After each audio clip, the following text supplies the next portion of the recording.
Hi, Ellen. Welcome. Thanks so much for taking the time to do this. Hello. I wish I could be in Canada in person. And for everybody watching, it will happen at some point. My retirement is actually good news for the Canadians because then I will have more free time to come up and see you again. Are you in your home office? Is this where the magic happens? This is where the magic happens. This is my home office. I have a Peloton in here, but and a fan because it's so hot. But you're not supposed to see that. So yeah. Well, see, I cheat and blur mine, so you're doing better than me already. So, I mean, Lucky 27, can this really be the last Nantucket novel, and why now? Yeah. So I intended, quite honestly, to retire with my novel Golden Girl. And I got to the summer of 2020 when I was writing Golden Girl, and my publisher reached out and said, we'd love to do another contract. And I said no. And then they were very persuasive. And I thought, okay, how many more books can I do? They wanted 4 books. I thought 4 books is too many. I can do 2 books. And we compromised on 3. So I would do 3 more books. And those were The Hotel Nantucket, The 5-Star Weekend, and now Swan Song. And the reason why I'm retiring is very intentional. I'm retiring because I want every book that I write to be as good as or better than the book that came before. And it's getting harder and harder for me to come up with fresh takes on Nantucket. Nantucket is small. It's 4 miles wide and 13 miles long. I've done every time of year, every part of the island, every festival, every holiday, every possible drama that would be appropriate for a beach book. And I just feel myself running out of material. And rather than warm something over, I've decided to retire. And I always say I'm retiring for my readers so that they never pick up one of my novels and say, you know what, it just wasn't as good. Yeah, that's gutsy, and I admire that. After having written 27 of them, can you put into words the lasting appeal of your books? Like, why you think this small town 30 miles out to sea has really gripped and grabbed people, and book after book?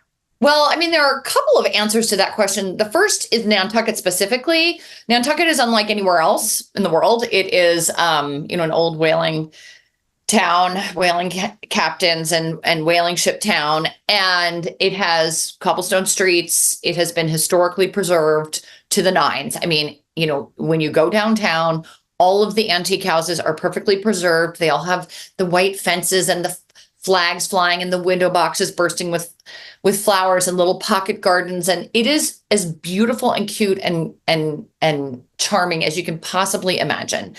And then it has 50 miles of beach that's open to the public, absolutely pristine. There's no building on the beach. There's no, hotel, big high-rise hotels or any of that. It's gorgeously preserved.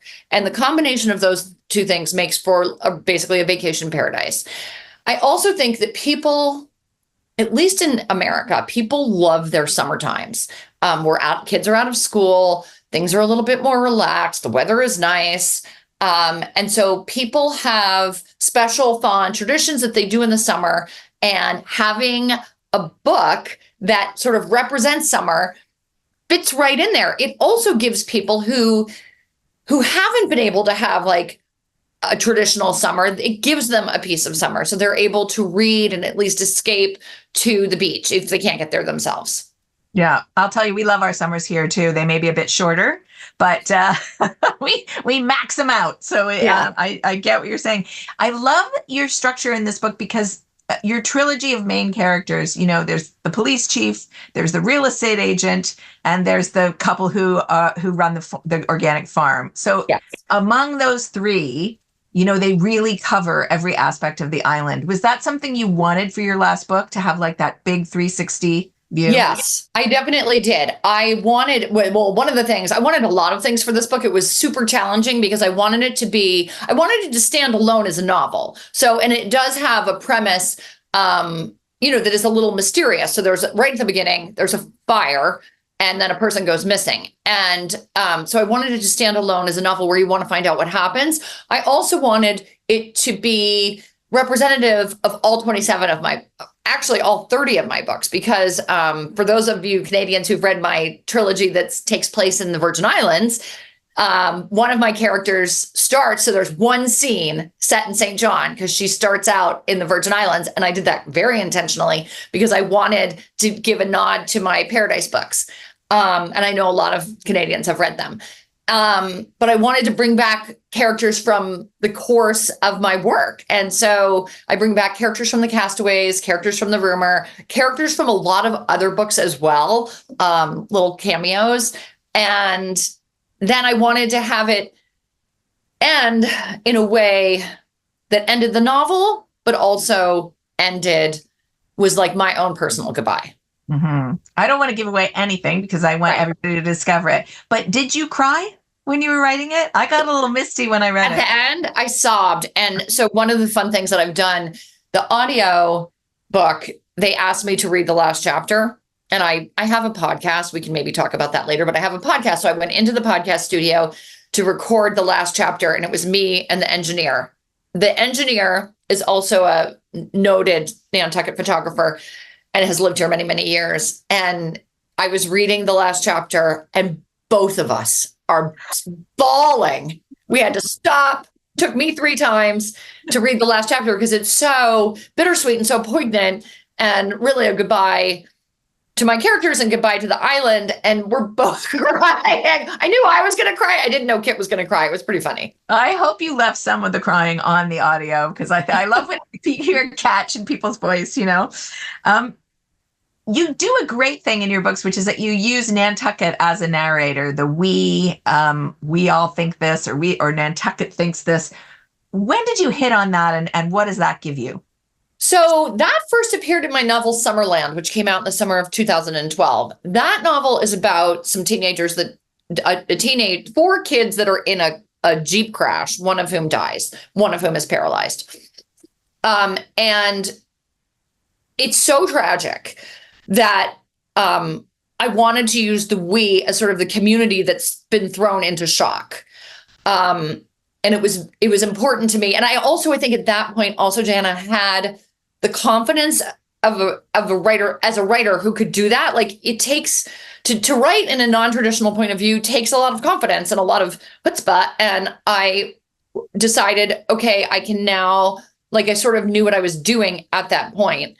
I don't think I would have attempted that in my first novel or even my 5th novel, but by Summerland, I was ready to do it. And so I used the we, and it was so effective that it turns up in the Hotel Nantucket, and it turns up in Swan Song. It's funny you mentioned, having to have enough skill to pull that off, because my next question was going to be, how do you think you've gotten better as a writer over all this? Yeah, I mean, the goal, of course, is for the writing to be better in each book. And it's just a matter of getting older, quite honestly, and having more experiences and reading more. And, I'm a satellite dish. So everything that comes into it adds to my experience that I'm then putting out. And as you get older and more seasoned, I mean, I wrote Summerland, which is about teenagers when my son was, I think, only 12. And I really knew nothing about teenagers. And so now, if I went back and rewrote Summerland, I would write it a lot differently, probably. But you're always sort of learning and trying to figure it out. And if you're open to it and open to growing, then your writing should get better. Yeah. I think it's important to stress that there are some things that get better as we get older. I think that's right. Older gets such a bad rap. Have your concerns changed? Your villain in this book is sort of the super rich, the idea of the super rich.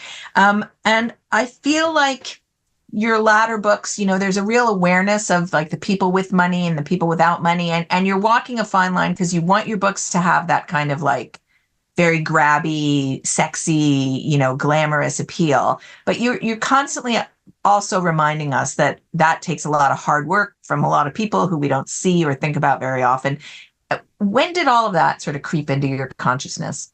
Well, as a year-round Nantucketer, and I've lived here for so long that there were very lean years. My first advance for my first novel was $5,000, and I had to work also. So I worked, my then husband worked, and we had little kids. and we lived in a salt box, tiny salt box right on top of each other. And so I've been on that side of it. And then we also, because of my then husband's job, we were going out to fancy dinners with, he runs a beach club and a hotel, an expensive hotel and a beach club. And he would, have clients, have guests that would then want to take us out to dinner. So we do all this sort of fancy summer person stuff, but we were very much locals. And so that juxtaposition has always been present in my life. And now that I'm a little bit more successful, I still am very much a local person. My kids all three of them went to the Nantucket public schools, and, they have friends who, it's a service-based economy, and they have friends whose parents are, plumbers and electricians and dishwashers and landscapers. And so all of that, the collective sort of experience of being a local in Nantucket is very instilled in me. And yet, as I get more successful, I see more and more of the insane wealth that's here in the summer. Crazy town. And so that is just a natural sort of dichotomy and conflict that happens here every single summer. And so I obviously wanted to write about it. Yeah, it's a great tension. Tension. Having read a number of your books, I feel like I can now chart a few things that you don't really like. I feel like you don't like liars. I feel like you don't like people whose relationships are purely transactional. Is that fair to say? And then I want Sure. I mean, I don't think any of us like liars. I mean, but one thing that I really try to do is I have a lot of flawed characters. I try and instill even the flawed characters with some humanity. And that's something that I learned when I was in graduate school. Like, just having a flat out villain really isn't interesting. Mm-hmm. Having a villain that you sort of empathize with or sympathize with, that's interesting. So I always try and the people, like my character Fast Eddie, not in this book, but in the previous book, he was running a prostitution ring on the island because he was so far underwater in his real estate development project that he, had this group of Russian house cleaners, go out and prostitute for him. And so bad. And he ends up paying the price. But in this book, but you love him anyway. You love him anyway because you know why he's doing it, and he's so far underwater with money, and so I really like to give sort of a fuller picture. Yeah, you can feel his panic in that in that instance. Absolutely. I would be curious to know if you have a rule about adultery, because obviously it's like something that happens in many, many of your books. Sometimes it's a way out for people. Sometimes it's a terrible thing to do. Like, how do you sort of think about adultery in your novels? So, first of all, it's one of the only devices I have at my disposal. So, conflict makes the best content. So when you're writing about the beach and relationships and families, there are only so many things at your disposal. I've done illness. People really don't love that. And I can't blame them, because I myself am a breast cancer survivor. Do I want to read about cancer? Not always. But I've done it. I've definitely done it before. And the other is, is the happy marriage really so happy? I once heard someone like Oprah interviewing someone like Sting. And the person who was like Oprah said, Sting said, there are two kinds of songs. The first song is I Love You, and that's a good song. The second song is I love you, but you love someone else, and that's a better song. And so that is always what I have in my mind when I'm writing about people who are cheating on their boyfriend or girlfriend or spouse or whatever. It automatically ups the ante for the reader, because, oh my God, somebody's doing something wrong. Right. Can they ever get away with it? I feel like you have a moral center. I mean, of course. I mean, you have to, it's hard to justify. It's almost impossible to justify. But again, it's just like Eddie with his prostitutes. You have to understand why they're doing it. You can't just have some flagrant, philandering. That never works. You have to have reasons for it. And, people are complicated and readers are smart. And so they will be able to tell whether or not, they understand it or not. Yeah. Okay. I have a tricky question for you. Do you think you're harder on your women characters? I think there's a lot of very lovable rogue male characters. I think sometimes there's certain standards that you hold women to, and No one I had think, ever asked me that before. That is an intriguing question. I would have to go back and do a read. It is true that I think some of my favorite characters are the men and more specifically the teenage boys. So like Hobby from Summerland and Josh from Barefoot, like are two like they're teenage boys, and I love writing about them. Just because it's so sort of alien to my own experience. Um, but I would definitely say in real life, and especially in the last 8 years, I have held the men in real life to much harder standards because I'm just sort of sick of it, like every other woman is. But in my fiction, that's a really good question.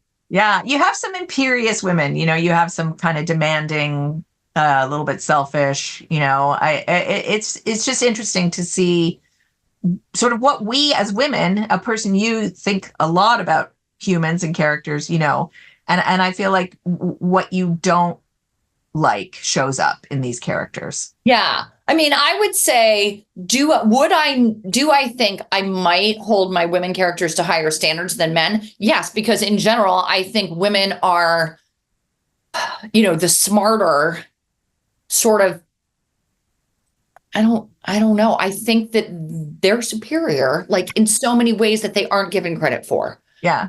And so I'm the strongest person in this house. I have 3 sons and a daughter, and my daughter and I are like, we run the house. Like it's just capable, competent, like those are the things that I attribute to women. And I think I might expect more from women. Yeah, I think that's fair. I think I have a theory, which is, the X and Y chromosome, the X is bigger and women have 2 X's. And I think we just have more stuff in us. Yeah. Yeah. I think it's actually biological.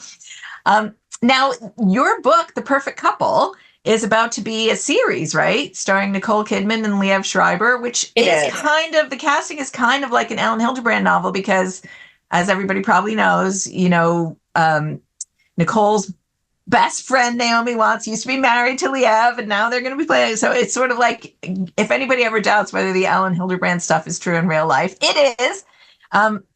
Were you involved in the series? Yeah, I'm an executive producer and the series is top notch. Liev was my first choice. I wasn't sure he would do it. Nicole is apparently the one that persuaded him to. She really wanted him to be the one to play tag. And my understanding is that that's all copacetic. Everybody's good with that. And they're going to be amazing. I mean, I haven't seen the trailer yet, but I was on set twice. I answered a lot of Nantucket-based questions about the script and worked closely with the writer as far as Nantucket was concerned. In my mind, Johanna, the script and the show is a separate piece of art from the book. So the book, everybody can go out and read it and make their own decisions. TV, and I watch a lot of really good TV. TV is its own medium. It's its own thing. And I did not want to say, oh, well, you have to stick to the book. There's no reason for that. People can go out and read the book themselves. What we want is the best possible television experience. We had an incredible director named Susanna Bier, and everybody wanted to work with her. And that's why I got such an amazing cast. And, Nicole wanted to work with her. Leah wanted to work with her. Dakota Fanning's in it. Eve Hewson and Megan Fahey. I mean, the cast is stacked top to bottom. And so I'm super excited. It will be out this year. I do know when it's releasing. I'm not allowed to tell you, but it will be in 2024. We'll be seeing it. She is an amazing director. I think she did The Night Manager. She did The Night Manager. Yeah. Loved it. She did Bird Box, and she did The Undoing with Nicole and Hugh Grant. Yeah, and you are right. Everyone does want to work with her. So, I mean, your books are incredibly cinematic, and I agree with you. A script has to be something else. It has to be like an implosion rather than an explosion, really. Have you had other offers for movies and TV? Have you resisted that, or have you been open to that always? Oh, I've been open to it. I've had a bunch of projects go belly up. Hollywood is a very cruel mistress, and a lot of, whatever it is they want, it's always changing. I have my novel, The 5-Star Weekend, is in development with Peacock right now. And so fingers crossed on that. Then my novel 28 Summers is with a movie studio, and Swan Song has been optioned. I can't tell you by whom, but it's been optioned for TV. And my Winter Street series, which is my holiday series, is with a TV studio as well. So we'll see. This is what I think. I think once The Perfect Couple comes out, everybody's appetite for Nantucket and hopefully for more Ellen content will increase. Mm-hmm. So they actually shot it in Nantucket. Oh no, Nantucket is too small for this kind of enormous production. They shot it in Chatham, which is on Cape Cod. So Cape Cod is the closest landmass to our island, and they found a gorgeous, beautiful home in Chatham, and they ended up shooting it there. Okay, yeah, I wondered about that. It's close. It's as close as you could get. Yeah, but Nantucket is too small. You have to protect it. I get that. So in your books, you're just so great at talking about the food and the clothes and the flowers. And why is that stuff important to include? Like, do you have a sort of mental note to yourself, like it's time to talk about some canapes now? Well, I am a huge foodie, which sort of developed like from my college years on. Like I always say you have 3 chances a day to be happy: breakfast, lunch, and dinner. And I take I'm never on a diet. I eat absolutely everything, and I love fattening food, but I take great care with what I eat because I think it's important to feed yourself beautifully as you can. So I love food. I love writing about food. My readers have responded to it really well.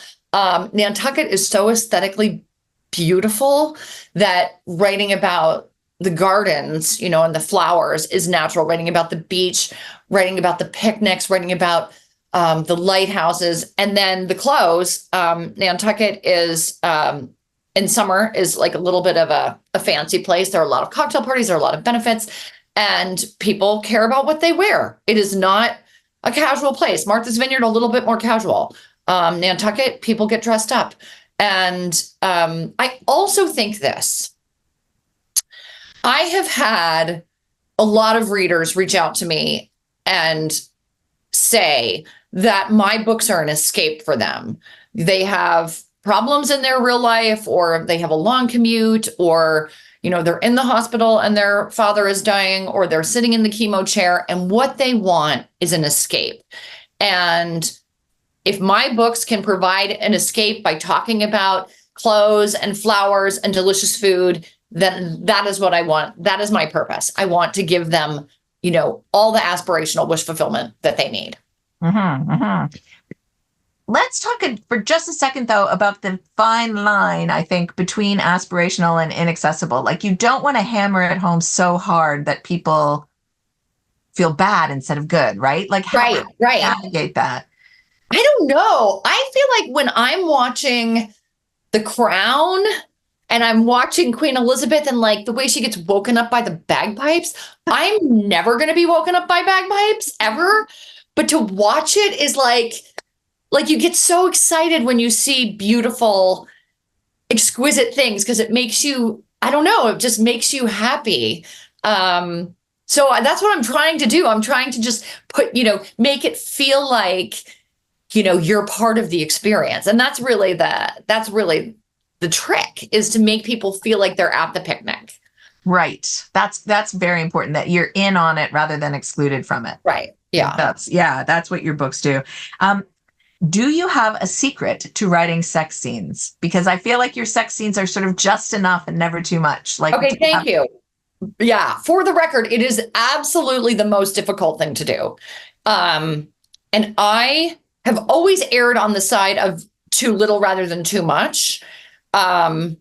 Somebody asked me this week in an interview what if I had any regrets, and I quipped that I regret that I didn't write 50 Shades of Grey. But that really wasn't sincere, because I don't want to write 50 Shades of Grey. And when I started out, I think it was my second book, my grandparents were alive, and my grandfather said, Ellen, how, there's some spicy scenes in your books, and how did you learn that? Did you read it in a magazine? I'm like, pop up, I'm married. I have 2 children. Like, obviously I like, yeah, but I was aware at that point, like my grandparents are reading them. And then the people in their retirement community are reading them. So I always sort of had that little, conscience sitting on my shoulder. And so I took great care, not to be overly explicit. And then, my grandparents died. And when they died, I did sort of think, okay, I can sort of turn up the heat a little bit. I got a letter from a reader that came to my house. How? I don't know. And she was really scolding me about the sex in my books. And she said, you're ruining your books by having sex in them. And I wrote back to her and I said, every single one of us on this planet is here because somebody had sex. I'm like, it is a part of life. And then she wrote back and she was so excited that I'd answered her that she forgot her initial complaint. But I am definitely like, I do not like sex scenes that are too anatomical and clinical. And so I really just try and focus on the desire and stick to that rather than the act itself. Right. I think spicy is a good word. I think spicy is the right word. I want to go back to the beginning of what kind of a kid were you? I was nerdy. I had, always reading. My sister jokes that I used to hide from her. I did. I used to hide from her with my books because she wanted to play. She did not want me to read. So I had to find hiding spots around the house and yard. And because all I wanted to do was sit and read. And I also wrote, nonstop. I remember in 8th grade, my school, the teachers went on strike and we did not have school. And I went to my best friend's house and we would sit in her bedroom and just write stories. And that's all and I mean, just think how nerdy that is. But that was my true love. My true love was just sitting and making stuff up and writing stories. And so that's always been my focus. I went to a writing camp at the University of Virginia when I was after my sophomore year in high school. And I went then again the following year. And then I ended up teaching at or being a counselor at a writing camp and then teaching at a writing camp. So when this was all before I got published. Before I got published, I was just immersing myself in the creative world. God, I wish I'd known about writing camp. I would have loved writing camp. Do you remember the first things you wrote that gave you pleasure? I mean, it always gave me pleasure, but I would say to be really cognizant of it, like the stories that I wrote when I was in my friend Gina's bedroom and she would write stories and we'd read them to each other. Like we felt like writers, like we were writers and you couldn't tell me any different. And so, yeah, so I feel like those stories, and I was 12, 13 years old. That's when I just saw myself as a writer. And excellent. I love these kinds of stories. Was there a moment when you realized that you were doing it for real? I mean, I think I went to the University of Iowa Writers Workshop, which is very fancy and extremely elite. And it was then I got there, of course, and I was miserable. I mean, it was so competitive and nobody liked my work. And you always felt like your head was on the chopping block. And but at least I did. I felt like I was doing it for real. And I'd had a bunch of stories published in like small literary magazines. I had a story published in 17. I guess at the time I felt like I was doing it for real. My very first story that ever got published was published in 17 magazine. And that was my senior year in college. And I think when that happened, I felt like, okay, I'm going to make this work. Mm-hmm. How many copies did you have of that 17 magazine? I have only one copy. Honestly, when it came out, I think I was just like too poor to buy more than one copy. So yeah, I have one copy in my business.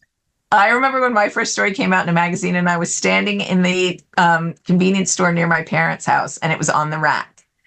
And I was just like, my mind was blown. I know, right? It's such a weird feeling of You're part of the culture. I know. It's yeah.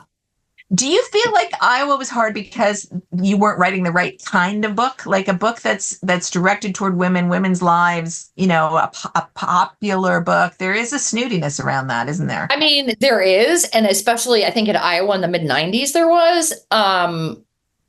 But there were women there, and other women had far more success than I did.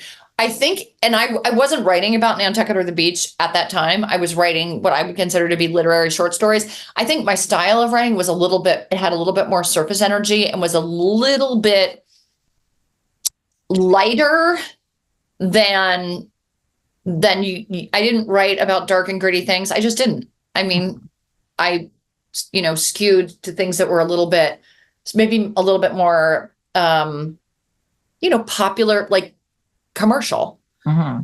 And yeah, and nobody liked it. And they thought it lacked gravitas. And I was like, okay, but it worked out. It definitely worked out.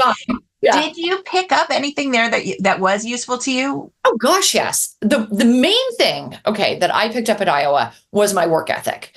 And it was writing matters. The director of the workshop when I was there, Frank Conroy, used to say, compose 3 hours a day. And if you compose 3 hours, and what I have found is if you compose 3 hours a day, 350 days a year, you can write 2 books. So that has been something that has stuck with me is the composing 3 hours a day, sitting butt in chair, getting it done. And, I was not the most talented person at Iowa, but I got it. I got things finished. I finished my stories. I turned them in. I finished my novels. I turned them in on time. I work on them. It is hard work. That is what has made me successful. It has been my work ethic. Do you think ambition is ever frowned upon? Was your ambition ever frowned upon? No, I don't think so.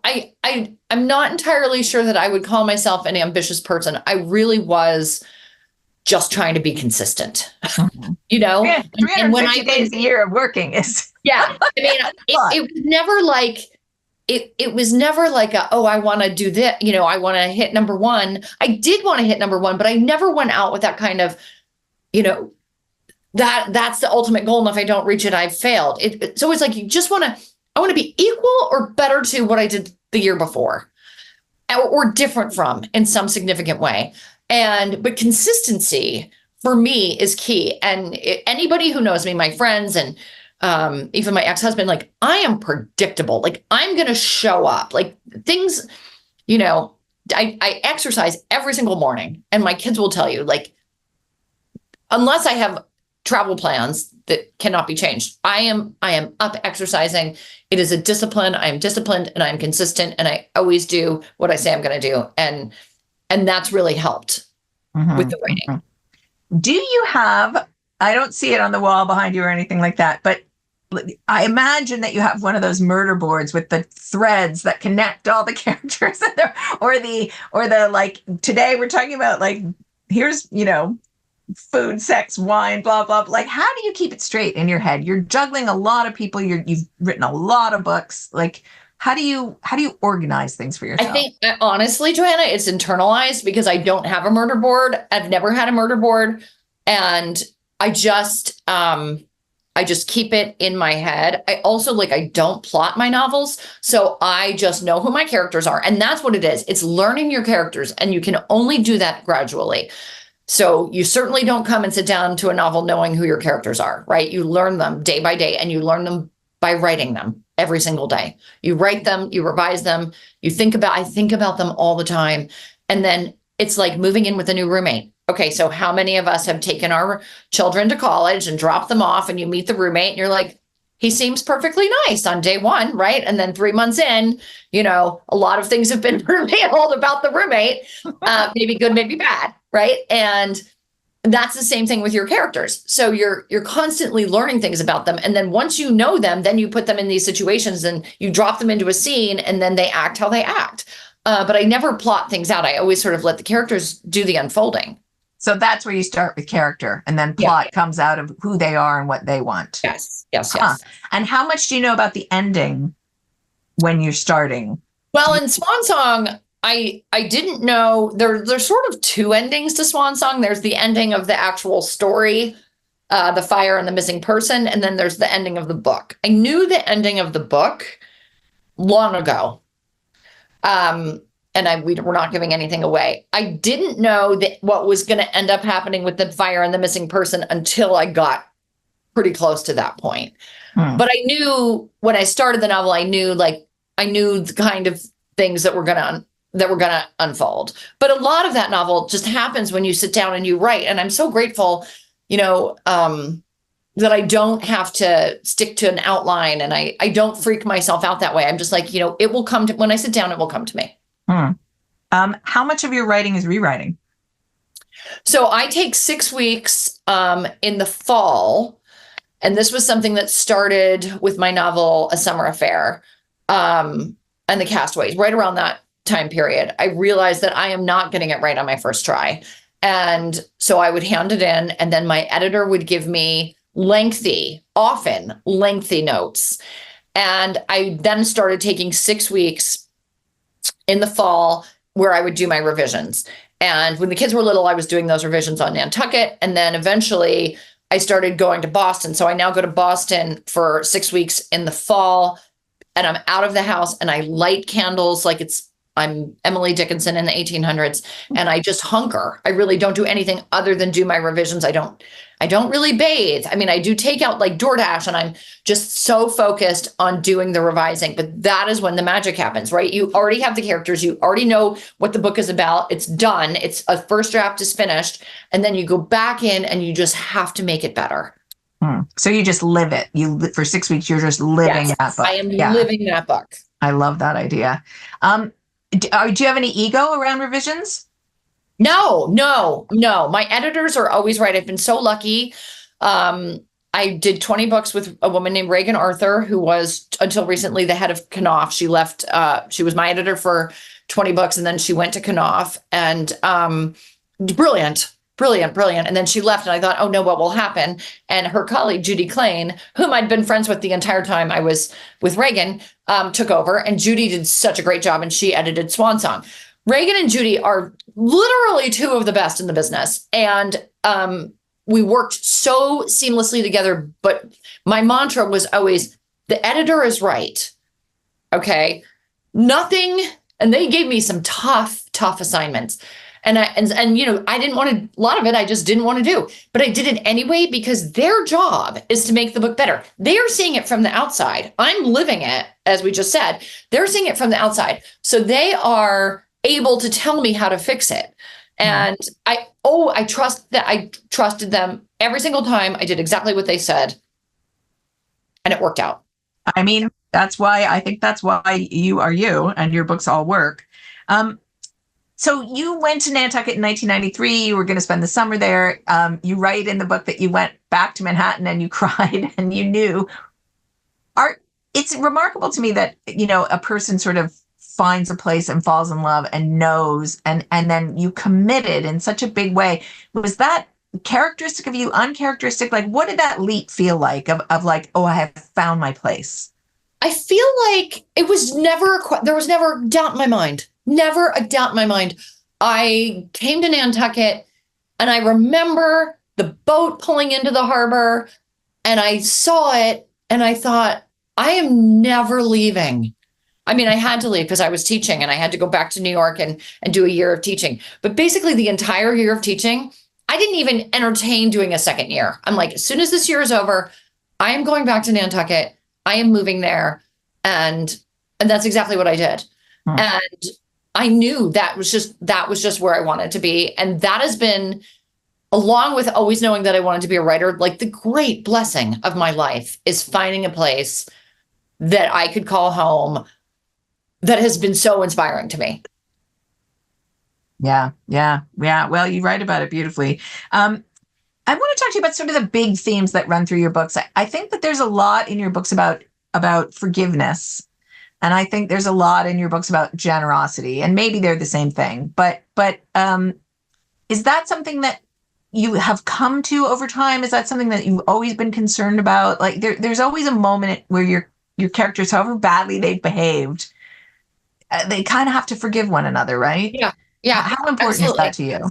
Oh my God, so important. In fact, if you said to me, what is like the number one theme of your novel, of all the novels, it is forgiveness. And my characters have had to forgive some big things. Let's think about Irene in the Paradise series, right? So she finds out her husband's living a double life and has another wife and child. And most people, some people are like, I would never be able to forgive. But what if you did? What if you did forgive? And that's sort of where my novel takes you. And I think it's just the most amazing thing that human beings are resilient and that we can change our minds and we can work through really difficult emotions and come out on the other side. To me, that's like the greatest gift we've been given, is that we can, we're all going to mess up, right? Every single one of us. We're going to make little mistakes. We're going to make big mistakes. We're going to betray people. We're going to betray the people we love the most. And that other people can forgive us or that we can forgive others is this just amazing gift that we've been given. And so that's been a major theme in my novels. What do you think you've learned about people from writing these books? I mean, I love people because I just feel like we're all different, and yet we all have commonality. And, there are people that we like more than others, but the spectrum of human experience is so vast. And I guess that's really what I've learned being a novelist. People, we see it in America. We have a lot of political divisiveness. The people can have absolutely opposite ideas and yet still be part of the same species. I mean, it's amazing to me. And I guess that's what I've learned, is that it's just, there's so much ground covered in being human. Yeah. On a lighter note, I think every woman loves the way men's hair curls over the back of their collar. So that works. Yeah. They're all suckers for reading glasses. I noticed a couple of those things in your, now, obviously you're very well known. You're very successful. Is there a kind of pleasure in this, in being known? Is there a downside in being known the way you are?